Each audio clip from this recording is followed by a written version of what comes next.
हमारी आज की कहानी है विश्वासघात। पाल पोस बड़ा किया, कष्ट दिया न कोई, अपनी तो संतान की चिंता हर माँ बाप को होए। यही जीवन का सार है, यही पालनहार है। चाहे तपती धूप हो, चाहे ठंडी छाँव, माँ बाप कभी नहीं छोड़ते। ऐसा होता है माँ बाप का प्यार, ऐसा होता है माँ बाप का प्यार। प्रिय दोस्तों, आज की कहानी है जब डॉक्टर पोती ने अपने दादा दादियों को मंदिर की सीढ़ी पर भीख मांगते हुए देखा तो उसने ऐसा कदम उठाया कि सबके होश ठिकाने आ गए। 75 साल के राधे श्याम जी और उनकी पत्नी कमला जी अपने बेटे बहू और पोता पोती के साथ रहते थे।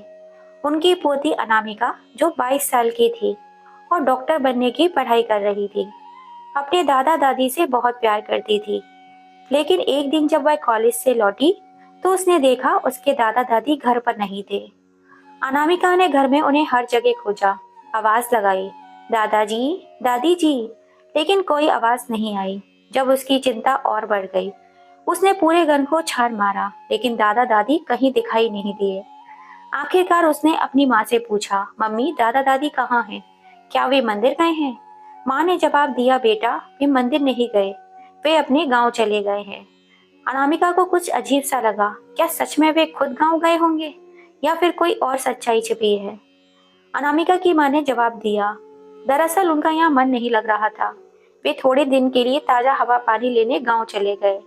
उन्हें अपने गांव की बहुत याद आ रही थी। लेकिन दादा दादी जब गांव जाने वाले थे तो मुझे क्यों नहीं बताया? इसलिए नहीं बताया कि तू उन्हें जाने नहीं देती। इसलिए उन्होंने सोचा जब तू कॉलेज चली जाएगी तब जाएंगे, वरना तू परेशान हो जाएगी।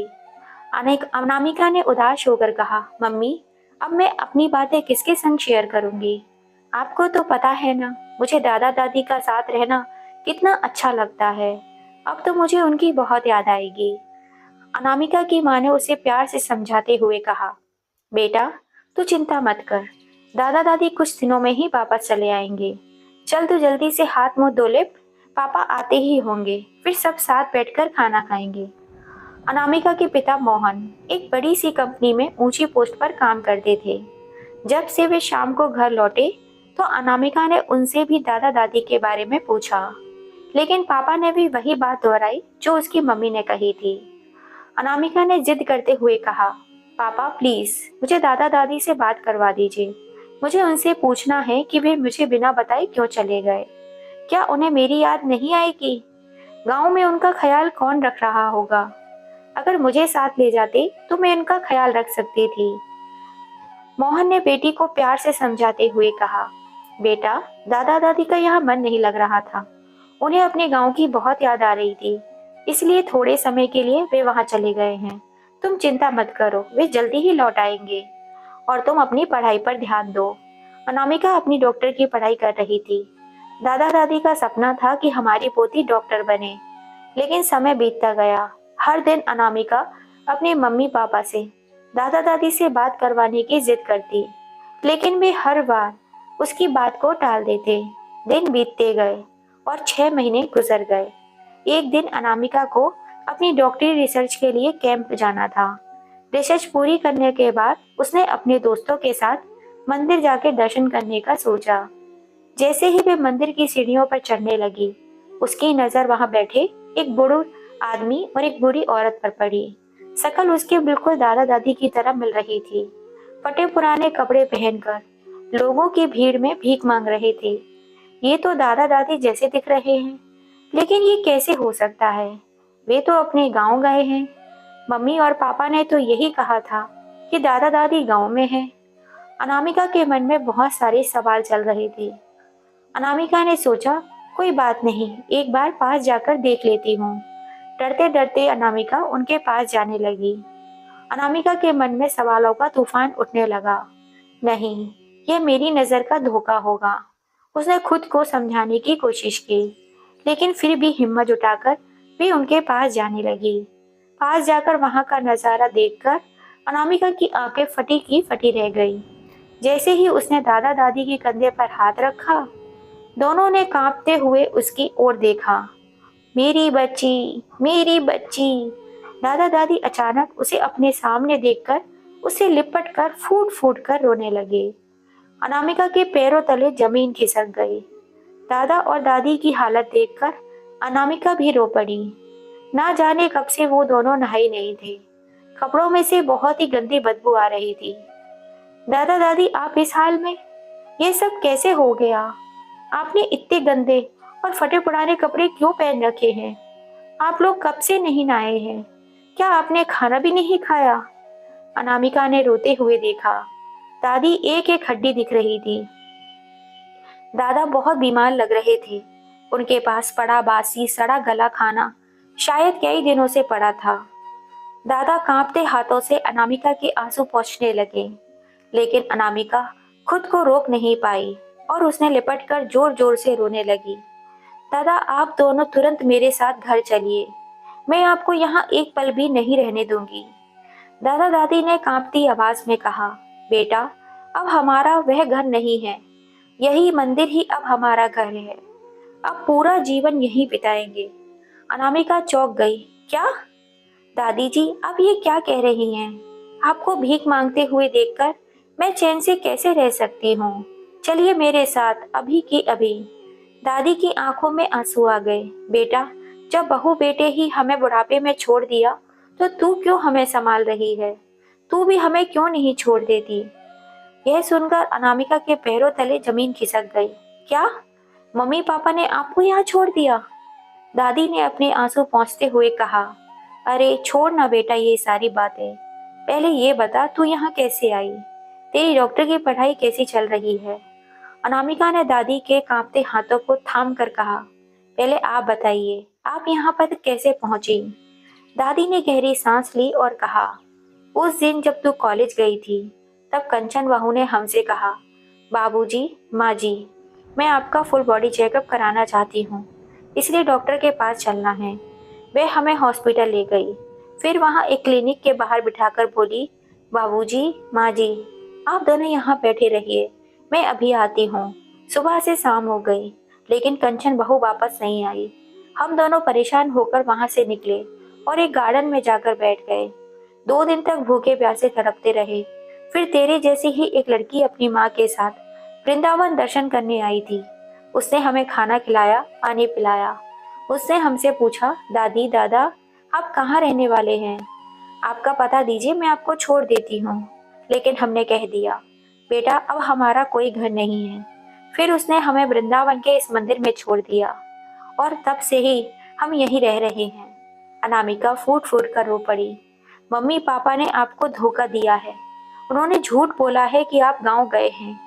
अनामिका का पूरा शरीर गुस्से और दर्द से कांप उठा। मैं इस अन्याय को ऐसे ही नहीं छोड़ सकती। अनामिका को अपने दादा दादी की बातें सुनकर अपने मम्मी पापा पर बहुत गुस्सा आ रहा था।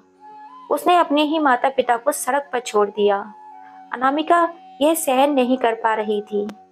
उन्हें अपने साथ एक दोस्त के घर ले जाती है। वहां जाकर अपने दादा दादी को नहलाती और धुलाती और नए कपड़े पहनाने को देती है। जैसे ही वे नए कपड़े पहनते हैं, उनकी आंखों में से आंसू आ जाते हैं। वे कांपते लगते हैं। शायद ये खुशी के आंसू थे या अपनों से मिले धोखे के। रात हो चुकी थी।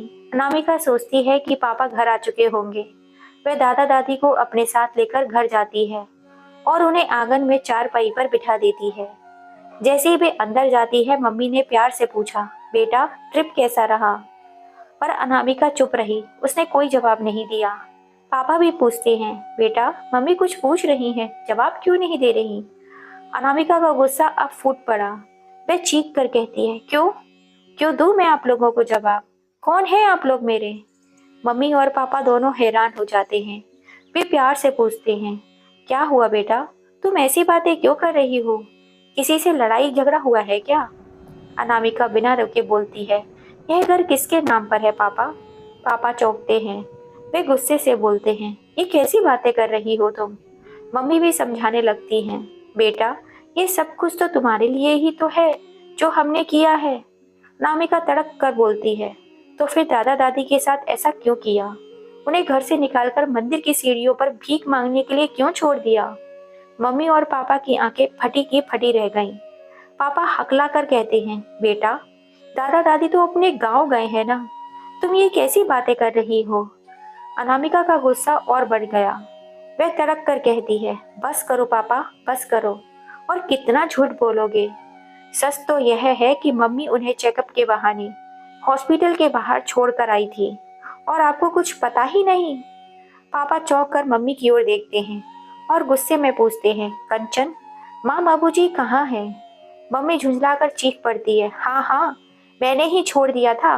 कितना खर्चा हो रहा था, तुम्हें अंदाजा भी है? 75 साल के हो गए थे दोनों बुढ़ा बुढ़िया। कब तक मेरी छाती पर मूंग दलते?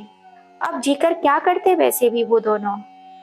पापा का खून खौल उठता है। वे गुस्से में कंचन को एक जोरदार थप्पड़ जड़ देते हैं। कल को अगर तेरे मेरे माँ बाप की जगह तेरे माँ बाप होते तो तू तब भी यही करती। तभी अनामिका बाहर जाती है, अपने दादा दादी का हाथ पकड़कर अंदर ले आती है। जैसे ही पापा अपने माँ बाबूजी को देखते हैं, उनके पैरों में गिर पड़ते हैं। उनकी आंखों में आंसू बहने लगते हैं। माँ, बाबूजी, मुझे माफ कर दो। मैंने कंचन की बातों पर विश्वास कर लिया, लेकिन अब यह यहाँ नहीं रहेगी। माँ अपने बेटे का हाथ पकड़ती है और धीरे से कहती है, बेटा, वह कहाँ जाएगी? उसे माफ कर दो, वह तुम्हारी पत्नी है। मोहन गुस्से में कांपते हुए कहता है, माँ, इसने आपको सड़क पर छोड़ दिया और आप इसे माफ करने के लिए कह रही हैं? कंचन घुटनों के बल गिर पड़ती है। माँ जी, बाबूजी, मुझे माफ कर दो प्लीज, मुझे अपनी गलती का एहसास हो गया है। पता नहीं मुझे क्या हो गया था। माँ कंचन के सिर पर हाथ रखती है और धीरे से कहती है, बहू, तुम्हें अपनी गलती का एहसास हो गया, यही हमारे लिए बहुत बड़ी बात है। बस ये बात याद रखना, जैसा हम दूसरों के संग करते हैं वैसा ही हमारे बच्चे हमारे साथ जरूर करते हैं। दोस्तों, इस समाज में आज भी जाने कितने माता पिता ऐसे हैं जो अपने ही बच्चों द्वारा सड़क पर छोड़ दिए जाते हैं। अपने माता पिता की कद्र करनी चाहिए, क्योंकि उनके बिना हम कुछ भी नहीं। दोस्तों, आपको ये कहानी कैसी लगी? अपनी राय कमेंट करके हमें ज़रूर बताइएगा।